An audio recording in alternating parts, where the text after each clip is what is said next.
Hallelujah. The Lord be with you. And with your spirit. A reading from the Gospel according to St. Luke. Glory to you, O Lord. Fixing his eyes on his disciples, Jesus said, "How happy are you who are poor? Yours is the kingdom of God. Happy you who are hungry now, you shall be satisfied. Happy you who weep now, you shall laugh. Happy are you when people hate you, drive you out, abuse you, denounce your name as criminal on account of the Son of Man. Rejoice when that day comes and dance for joy, for then your reward will be great in heaven. This was the way the ancestors treated the prophets. But alas for you who are rich, you are having your consolation now. Alas for you who have your fill now, you shall go hungry. Alas for you who laugh now, you shall mourn and weep. Alas for you, when the world speaks well of you. This was the way the ancestors treated the false prophets." The Gospel of the Lord. Praise to you, Lord Jesus Christ.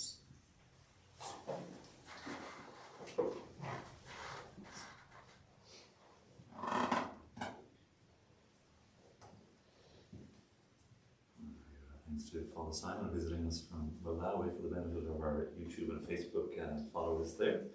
And very international couple of days here for us at Radio Maria Ireland with visitors from Radio Maria England and Radio Maria Italy, helping us and informing us a little bit in the work of promotion. And this is our week 2, of course. We've been celebrating, anticipating the birthday of our Blessed Lady tomorrow. We've been praying with you on air here on social media, a 9-day novena, giving thanks to Our Lady and seeking as our birthday present to her to give this gift of Radio Maria all the more completely to her, and to involve all of you as our dear listeners and viewers and volunteers and staff as well. So it's a nice moment to celebrate, a nice moment to realise that the gift that we give of ourselves, or whatever it might be, our prayers, our work of promotion, our financial support, is very small relative to the gift we receive from above. And the gift of Radio Maria goes far beyond that. We know the stories from Radio Maria Italy, how they've established a lovely practice, which we're familiar with here in Ireland, of a pilgrim virgin statue visiting, say, a nursing home, especially those close to death. And what great consolation having the radio there and that prayerful presence with those who are dying is bringing to many souls. So great fruitfulness, like I say again, a full measure, press down, shake it together. Just to touch on our readings this morning, St. Paul giving some advice about marriage and not without your troubles. Here we're rejoicing at Radio Maria with good news yesterday. Brendan Keenan is engaged now to Alana.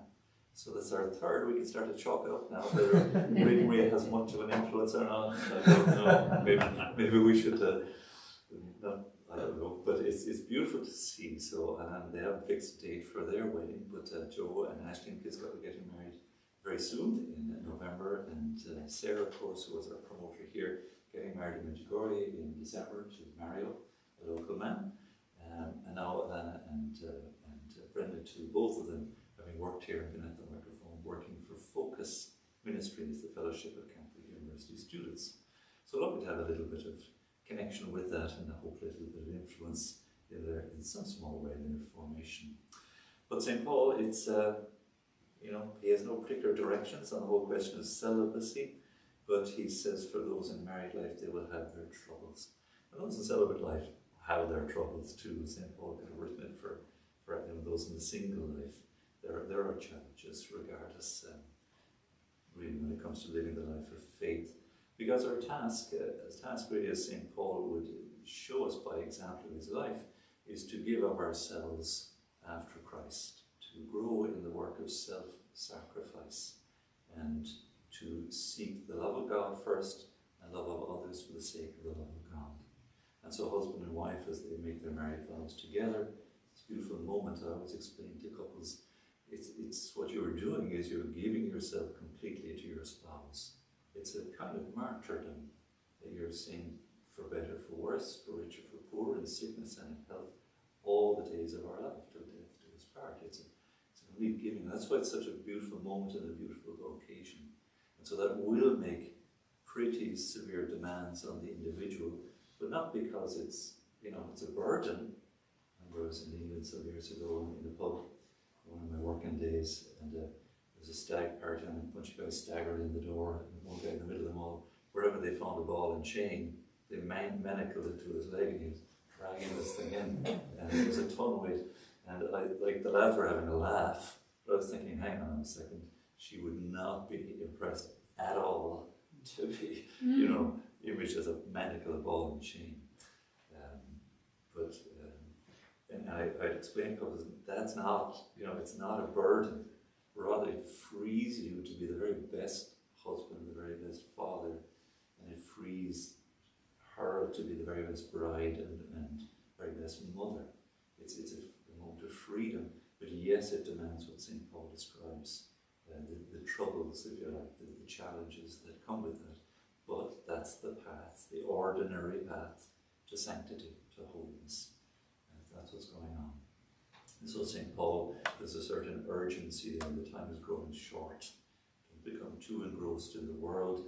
Apply yourselves rather to the things of the Spirit, using, of course, the duties of the world as that vehicle, that means to holiness.